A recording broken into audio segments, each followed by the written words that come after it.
Hello everybody, my name is Dragon. Welcome back my channel Health Fitness 1047. Here is the episode new. Follow me. All right, buckle up everyone. Today we're doing a deep dive into something, well, quite shiny. Wow. The world of high-end jewelry and natural gemstones. We're drawing insights straight from sources, looking closely at the Vietnamese market. Yeah, we've been looking through things like product catalogs from a big name, Phu Qui Jewelry, and also some really interesting video discussions. Right, with experts from places like Tahi Gems, VNJ Trang Suk Viet, and Afong Thisi LNJ. These folks clearly know their gemstones. Definitely. And our aim here really is to give you a quick handle on it all. You know, what kinds of products are out there, the key gemstones to know about, and importantly, how to gauge quality. Including some pretty amazing things like the star effect you see in certain stones. Exactly. And why should you care? Well, understanding this stuff adds a whole new level to appreciating jewelry. Maybe it's an heirloom, maybe you're thinking of buying something, or maybe you're just curious. It's about appreciating the value, the artistry. Precisely. It helps you make informed choices or just satisfy that curiosity about a really vibrant sector. Okay, let's unpack what we found. So where should we start? Maybe with the gold itself. Phu Qui. Good idea. Let's use Phu Qui Jewelry's offerings as a sort of window into what the high-end gold market looks like based on these sources. Okay, so Phu Qui comes across as a pretty major player. They've got gold, silver, gemstone jewelry, a wide range. And looking specifically at their gold, they cover the high purity stuff, 24K, but also 18K? Right, and the 24K list is interesting. It's not just bullion. No, exactly. They list specific items often tied to tradition or wealth symbolism.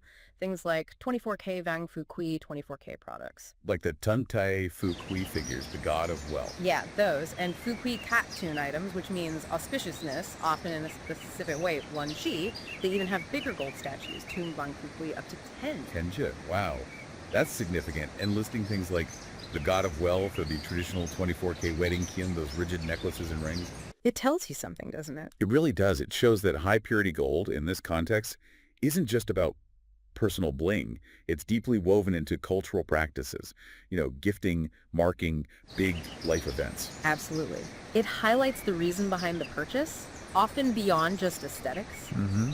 But beyond those specific cultural pieces, they obviously have loads of other jewelry too, in both 18K and 24K. Right. For women, it's all the classics. Rings, necklaces, pendants, bracelets, bangles, even anklets and earrings. And for men. Rings, necklaces, pendants, and bracelets are listed. So a bit more focused, perhaps. And wedding rings are clearly a big category. Plain bands, diamond set ones. Yeah, they make a point of that. And moving beyond just gold, they feature diamond jewelry separately. They even mention GIA certified loose diamonds. Oh, interesting. So you can get certified stones. Seems so. And settings for those diamonds for both men and women. Rings, bangles, pendants, the works. Plus they have their own silver line, Silver Phu Qui, and a specific section for color stone jewelry. Rings and pendants there for men and women. It's a really useful snapshot. And get this, they even list bestsellers of the week. Oh, really? With prices? Yeah. Yeah. Specific women's rings and bangles were listed with prices when we looked. It gives you a real sense of what's popular right now. That's pretty cool. Okay, so we've seen the settings, the metals, gold, diamonds, but the other sources really dive deep into the natural gemstones themselves. Yes, and this is where it gets fascinating. One place keeps popping up, Luc Yen in Yen Bai Province, Vietnam. Ah, yes, described as a land of jade or gemstone land. Known especially for ruby, sapphire, spinel, and tourmaline, according to the sources. And the sheer variety of natural gemstones mentioned across all these discussions is, well, staggering. Let's see if we can list them. Sapphire, ruby, emerald, peridot, spinel, tourmaline. Zircon, diopside, topaz, garnet, pearl, opal, diamond. Jadeite, that's a Nakfetui tanzanite, Nakakwang, moissanite, moonstone, kemta. Wow, that's quite the inventory. It really is. And they don't just list names, they give specific examples. Like, they mention ruby cantic and natural star sapphire together. And there was that mention of a customer's commemorative ring, wasn't there? Yeah. With a ruby cantic stone. Yeah, exactly.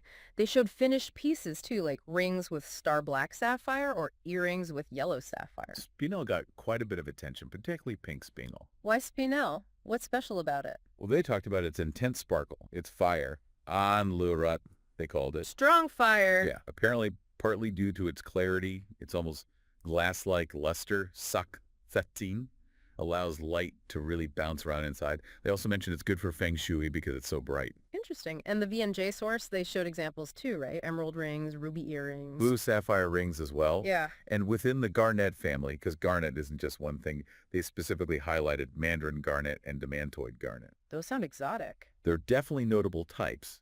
But one of the most striking claims was about ruby from Luqian. Oh, yeah. What about it? The sources suggested that finding large, clean, well-cut rubies from there, especially that top blood red color, Yeah. could actually be rarer and harder than finding diamonds of a similar size. Wait, rarer than diamonds? Really? That's what the discussion implied, for that specific, top-quality, large size from that particular region. Huh. That really flips the usual perception of rarity, doesn't it? It does. It suggests that for certain specific finds, these colored stones can be incredibly scarce. So these amazing stones get dug up in places like Luqian, then they're cut, polished. And set into jewelry, rings, pendants, whatever.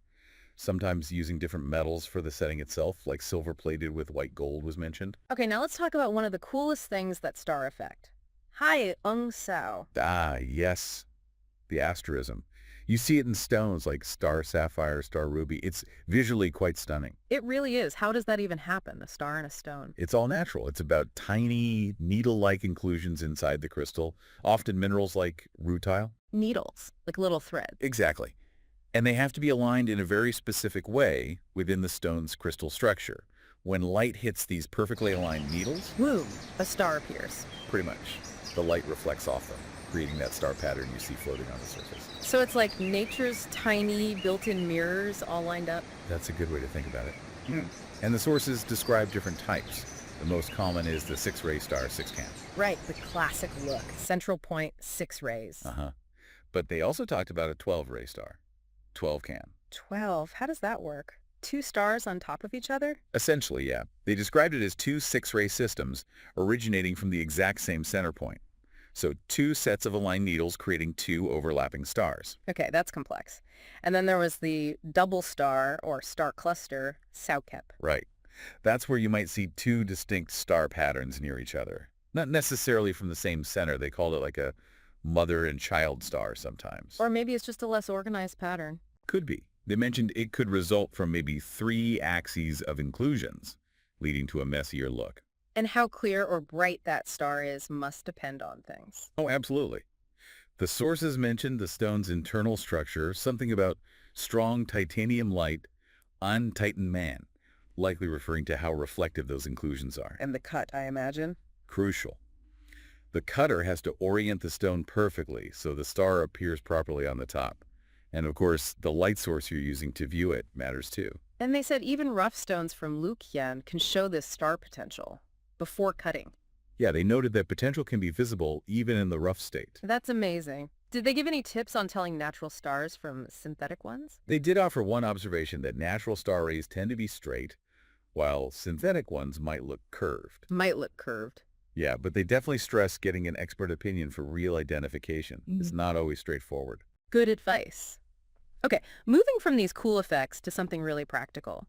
How do you actually judge the quality of a gemstone, especially if you're just looking at it online or on video? That's a key question, isn't it? Because, as one source put it, a perfect piece of jewelry requires a perfect natural stone. Right. And they shared some really clever visual checks you can do, even remotely. Okay, I'm intrigued. How do you check the polish, the surface finish just from a video? You use a light source, like a lamp bulb or even a bright window. You watch its reflection on the stone surface. Okay. If the surface is really smooth and well polished, they call this dull bong.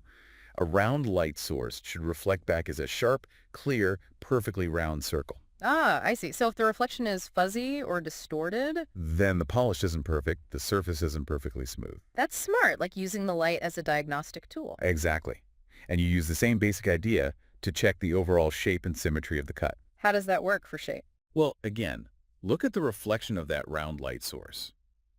If the stone's overall shape isn't symmetrical, or if the facets aren't cut evenly, kuakobi mo meo hekong, as they put it, that round reflection will look distorted. So like on a teardrop-shaped stone if the cut isn't perfect. A round light might reflect back looking like a stretched out teardrop or something irregular. It won't be a perfect circle mirrored on the surface. As they said, the light doesn't lie. Precisely. People might, but the physics of light reflection is pretty honest. That's a fantastic tip.